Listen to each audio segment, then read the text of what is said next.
Breaking news, Orforglipron update, and what this means for your GLP-1 weight loss journey. Hi, beautiful friends. I'm Elizabeth, Countess of Shopping. I've actually lost over 113 pounds now, almost 3 years of being on Zepbound, Mounjaro, and now the latest Tirzepatide compound, which is GLP-1 plus GIP, 2 hormone receptor. I'm going from morbidly obese now to being super, super active and doing really cool things physically that I was not able to do when I weighed over 300 pounds. The breaking news story that we've got, I'm really excited to share with you guys, came out from Eli Lilly yesterday, or it was earlier this week, with the announcement of Orforglipron and where it stands with FDA approval. Why does Orforglipron matter for you if you're taking Wegovy or Zepbound, Mounjaro, Ozempic, or compounds? Well, several reasons, which we're going to get into, but first question may be, what is Orforglipron? Orforglipron is a once daily oral GLP-1 medication, and that GLP-1 medication is treatment for type 2 diabetes and obesity. They've been testing it with different classes, which we're going to talk about, and it's a GLP-1 receptor agonist that is designed to help lower blood sugar and support weight loss. The reason why Orforglipron is so amazing is because it does not have to be refrigerated.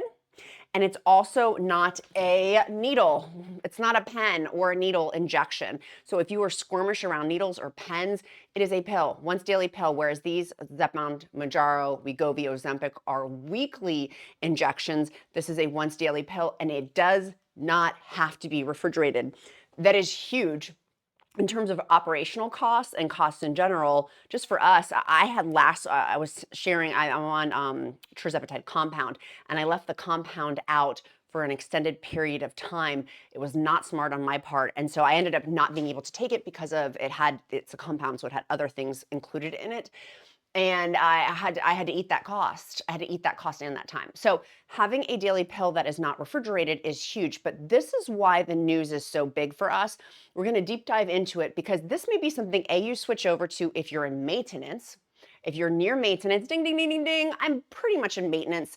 I haven't hit my exact goal weight, but y'all, I'm just a few pounds off. And with my loose skin surgery, I'm basically there.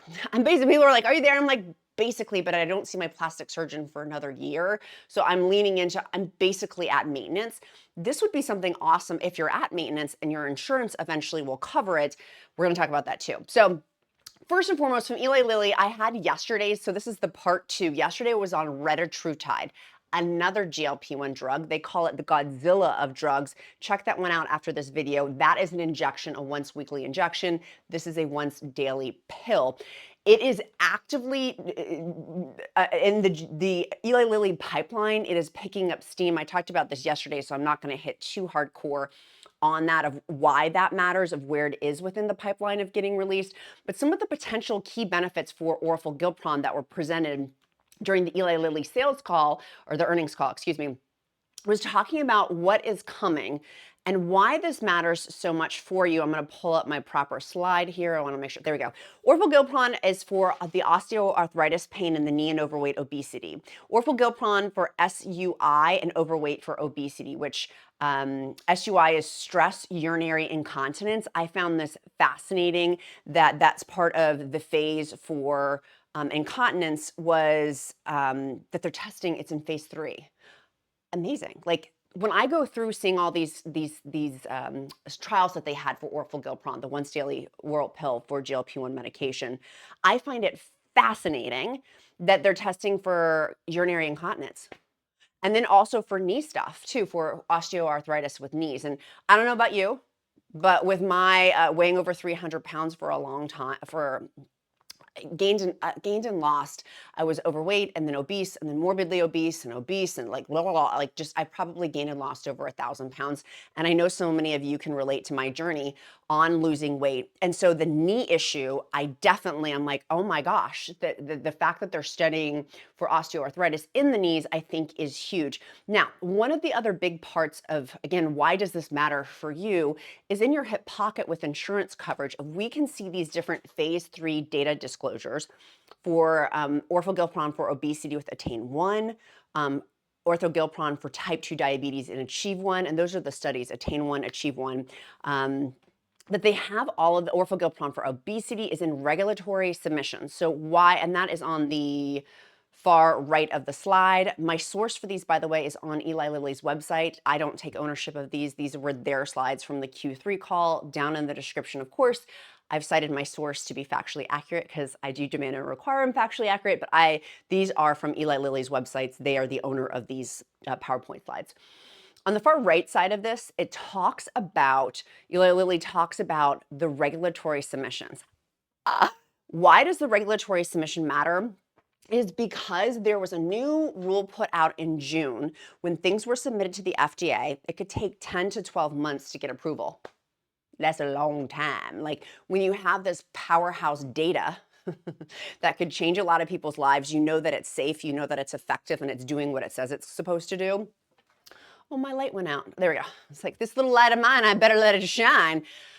When you know that it's a good drug for FDA approval, 10 to 12 months. Well, in June, the FDA changed it for approval for 1 to 2 months. So with Orforglipron, the cool part about this is that, oops, that's the wrong slide. This was supposed to be expected to put into for the FDA in Q4, which is before December 31st, 2025 here in the US. And then that would take 1 to 2 months for approval if it does have approval. So like at the latest possible point, let's just say the latest possible point, it's submitted December 31st. I'm making that up, but let's just go for the sake of example. December 31st, because they said by the end of the quarter. And then it takes 2 months for approval. We're looking at like March 1st release.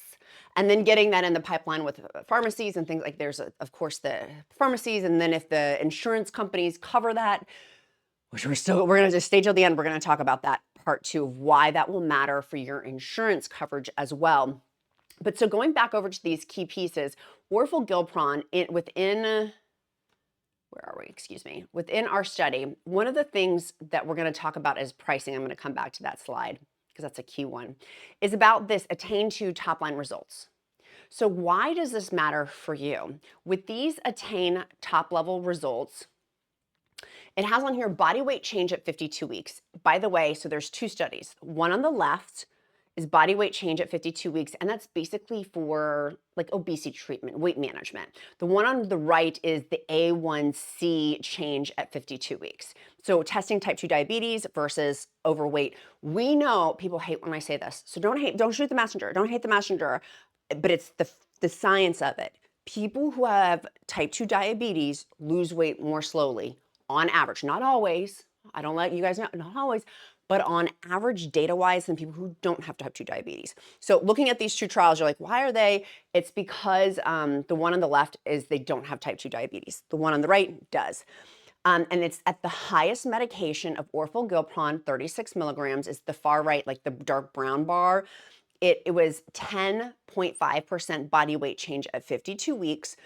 And for A1C, for type 2 diabetes, it was negative 1.8%, so almost 2% body weight change. So what they found with this attain to top line results for people with type 2 diabetes and obesity is they met all of the secondary endpoints demonstrating compelling efficacy. The safety and tolerability for Orforglipron consistent with injectable GLP-1 medications. And you may say, what does that mean? It means that it's the same ones, the four most common gastrointestinal ones: diarrhea, constipation, nausea, and vomiting. Those guys. That was consistent. People had those, but it wasn't like crazy blowout diarrhea. It was consistent with what most people have had with those. It wasn't a crazy outlier on that. And then Eli Lilly has full clinical data package to initiate global regulatory submissions for Orforglipron in obesity. The next slide on here, and this is what, y'all, this is amazing. Like, we're literally in like game-changing times and some of you may say, okay, what is the difference between the Orforglipron oral medication versus semaglutide pill? Well, let's pull it up. And let me put on my glasses while my eyes aren't as great as they would while we pull it up. I still can't see it. Okay, so for example, Zepbound weight loss, we were looking at the studies with Orforglipron, and that had for type 2 diabetes. This is the highest dose with Zepbound, and at 72 weeks. So it's percentage body change at 72 weeks versus 52 weeks.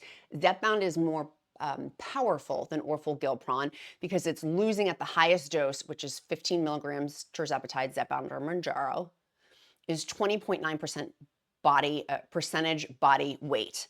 Whereas we just saw with Orforglipron, it was at the highest dose. What is that? 10.5%. So you see but this is only at 52 weeks, and this is with type 2 diabetics, which is substantially lower. So that should have been with Mounjaro comparing, because Mounjaro is for type 2 diabetics. If we take the data from Achieve-3, people with type 2 diabetes, let me go over to that slide. Body weight change is negative 0.92% with Orforglipron, and it was superior for oral semaglutide for H2H trial in adults with type 2 diabetes. Orforglipron 36 milligrams, that's the highest dose, helped nearly 3 times as many participants reach near normal A1C. Bing, bing, bing, bing, bing, bing, bing. So if you have somebody who has type 2 diabetes, perhaps share this video with them so they can also see this A1C change at the 52 week was down by negative 2.2%. A1C, that's amazing. Near normal A1C versus oral semaglutide at the 14 milligrams. Nearly 3 times as many participants reach near normal A1C levels versus oral semaglutide at 14 milligrams. So that's when you're comparing, you're like, oh, I'll take oral semaglutide. Well, for type 2 diabetics, look at the A1C results. This is huge. And the safety and tolerability for Orforglipron, that's consistent. The anticipated global regulatory submissions for type 2 diabetes in 1H 2026, pending completion of the Achieve-4. My friends, for my type 2 brothers and sisters, type 2 diabetics, this is huge. And globally too, this is huge, not just for US folks, but for global folks too. Okay, so I did want to pull up so you guys could see the difference in this study down below was 52 weeks. And so these are like 72 weeks, and that's for not type 2 diabetics, but that was Zepbound. The mean body weight change was 20.9% versus that, what was it, 10.5, approximately less than 11%. And that was at 72 weeks. Wegovy is at 68 weeks, 14.9%. Saxenda, 56 weeks, negative 7.5%. So you see it's better than Saxenda to give some context on this. Okay, let me keep going with my next slide. Okay, so this is the part that's really cool because we want to know where is Orforglipron going? And so I'm going to talk about those studies, but first I want to talk about price point where's my price point? So Eli Lilly's, this by the way was from biospace.com. I'll make sure the source is cited down in my description link as well. Eli Lilly has not yet named the price of Orforglipron and likely won't unless it's approved by the FDA. Rick, he's the CEO of Eli Lilly, at a public appearance in September used $100 a month as a hypothetical placeholder that would likely fall short. Rick said, if we cut the price for Orforglipron, I'm filling that in, brackets on that, say $100, there will be no more new medicine in this category, Rick said, at the All-In Summit in September 7th, 2025. Because we'll have snuffed out essentially the incentive to create the next thing in R&D. Okay, so I'm going to come back to that. The R&D component is important here. You say, why is the price point so high? Oh my gosh, I just kicked my camera and you can see all of my stackings over here. Oh, I'm embarrassed. I'm bashful. Okay, so going back over the research and development piece, you say, why is the price so high? It's because they're investing in future stuff. That's where the money's going back in. If you see here, right back over, for research and development, for year to date for 2025, they've paid $7.9 billion with a B, $7.9 billion in research and development. They're investing that money back in, which is why we're going to go back over to what the CEO said, why it can't be $100, why the price has to be higher, because they're taking that money and investing it into future GLP-1s. And that, my friend, is why it matters for you. When you talk about the price point, is because it's getting invested. And y'all know I feel it's two sides of the coin for me. Daniel Tiger told me I could feel two things at the same time, and that's okay. I can still be like, I completely see why this R&D price point is so high. I can see why it's so high, but I can also see in terms of a consumer, it's pricing out so many people to not have access to these life-changing drugs. And so the R&D in this $7.9 billion in R&D for growth, capital investments, and business development. You can see this huge red part right here is for that growth component, and then the return for dividends and share repurchase, right? Dividends to shareholders. I'm kicking myself that when I started talking about GLP-1 medication almost 3 years ago, that I didn't immediately buy stock. I'm very much of an investor, and I feel like the biggest moron in that regards. We invested a different way. Anyways, I digress. That's a topic for another day. A topic for another day. Let's go back to what Rick said, the CEO, because this is where the price point, like, I know it burns some people's craw.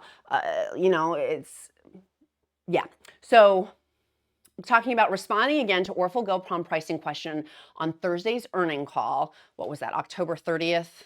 To make sure I'm being factually accurate. Yeah, October 30th, 2025, Thursday.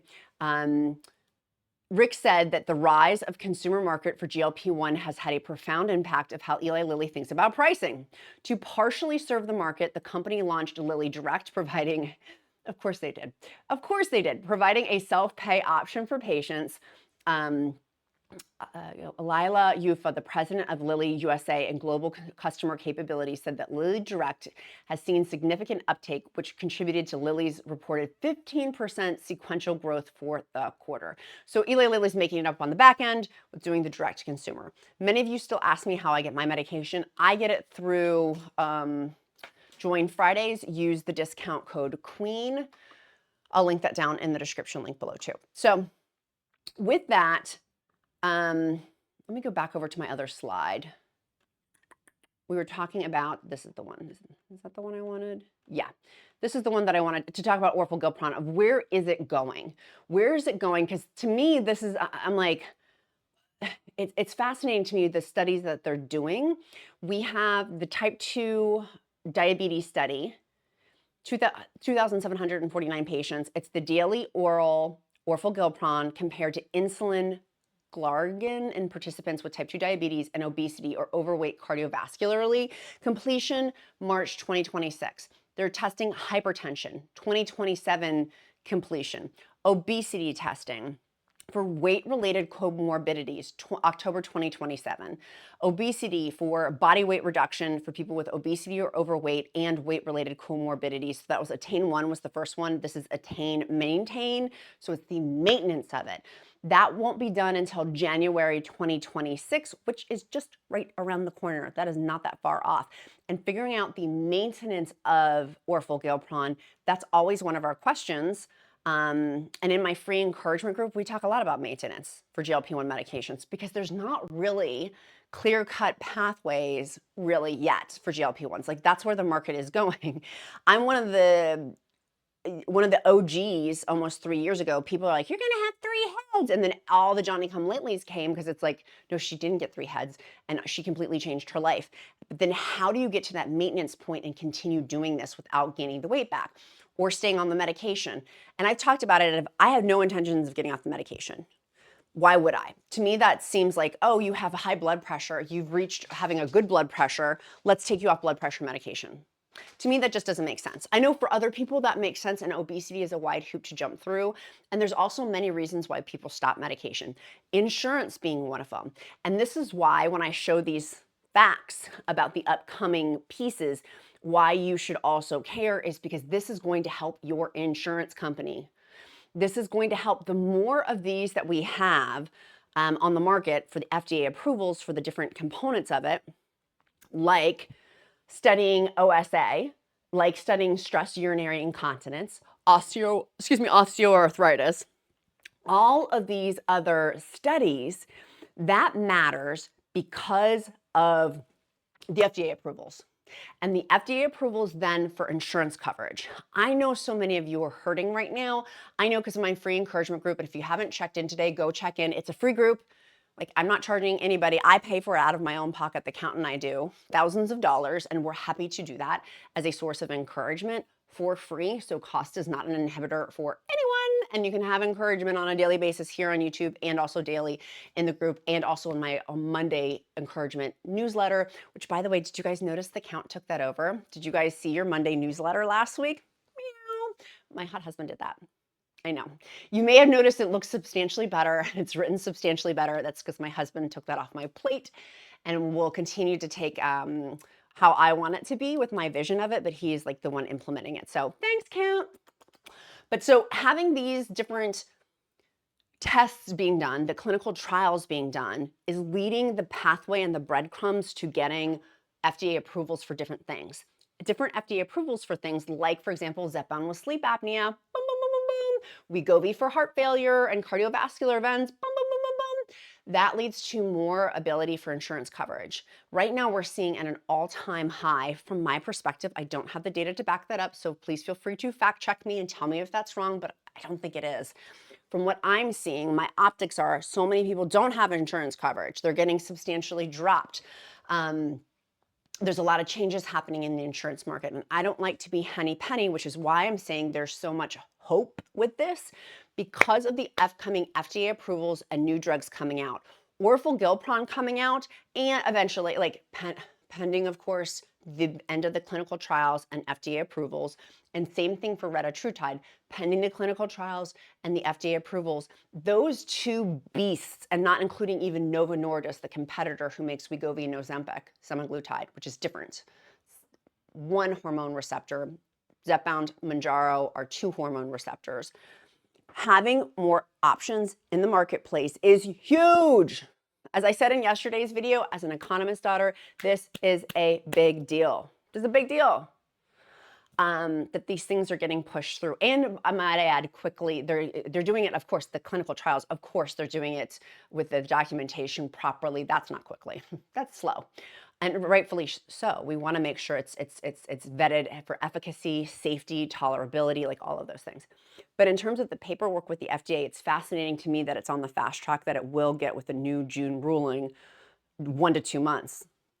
Like, we could see that as early as March 1st of having it, but that's not coming to our pockets or like in our hand at that point, because it still has to be like distributed, and the insurance companies then have to start then putting it on their formularity list.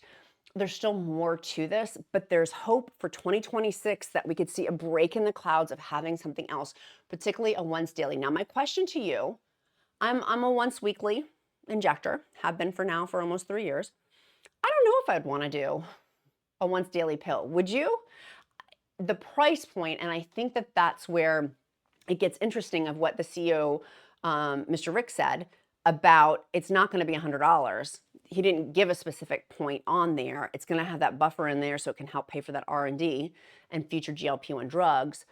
Will it be less than Zepbound? Because my question has been and will continue to be, we have to pay to refrigerate these things. Do you know the operational cost of shipping medication through, for example, a truck, a refrigerated truck? It's not just a regular semi, like a Mack, an 18-wheeler. That I live in Virginia near Route 81. See, the 18-wheelers go all over. The refrigerated ones are more expensive. I was about to say substantially. I don't know if that's true or not because I'm not in the trucking business, but the cost is getting passed on to us for the refrigeration at the warehouse, in the truck. When it gets to the pharmacy has to maintain and have that operational cost of a refrigerator. Then you see what I'm saying? Like, there's a cost of these pens having to be refrigerated. And then in the summertime, that refrigeration, and then in the wintertime, them not freezing either. That's the other thing, if these pens can't freeze. A pill, I'm just guessing. We're not as apt to worry about this. Like, it's different. It's substantially different in that cost. And it's going to, in my mind, which makes me excited, some other areas that may not have been able to receive GLP-1 medications that desperately need the help that GLP-1 medications can provide, that they can get it because they don't have to worry about the refrigeration. It's a once daily pill, which the point that I was trying to get at was, I'm not like taking a once daily, it's like a once daily birth control. I'm like, I might forget. So I'm curious for you. I'm taking an unofficial poll. Tell me in the comments. Would you be one of the first people on the market for Orforglipron? Like, if pending like your insurance had it or the price point was right, would you switch? I think in terms, we know that the data from the very first slide that I showed, Nope. This one. We know from the data that it's less than Zepbound or Mounjaro, but if the price is less and you're in maintenance, that is my question. Would you then, and we've talked about this in my free encouragement group. I forget who brought it up. If this was you, I want to cite my source. I forget who's the one who started this conversation in the group. But if you're on maintenance, switching over, and you've already lost your weight, switching over to the once daily pill of Orforglipron, I think it will be, and when it's FDA approved on the marketplace, would you then switch if the cost was less expensive? The accountant I've been talking about that, I'm like, if I could remember to take a once daily pill, would I do that? Okay, my beautiful friends, I gotta go. I'm getting my flu vaccine and my COVID vaccine, so I'm gonna go boot scoot boogie woogie over to that. Our emoji of the day today is going to be, I didn't plan what it was going to be. Y'all know I'm decorating my Christmas tree today too, by the way. I'm so excited. Yay! Christmas has officially begun for me. Happy holidays, my friends. Our emoji of the day today is going to be a plant, because you're going to bloom where you're planted. So I do emojis of the day to get to know you better because I care. The pattern recognition of seeing your name over and over helps me to know who you are. It's also my bat signal to pray over you. If you don't believe in prayer, uplift you in positive thought, as all are welcome at the Countess of Shopping table. Pending you're nice. That's always my caveat too. My beautiful friends, I love you guys so super much. Be kind to yourself, be kind to others. I'm Countess of Shopping. Count my blessings because life is delicious. I hope this video has encouraged you. I hope it's uplift you of the future of what's to come.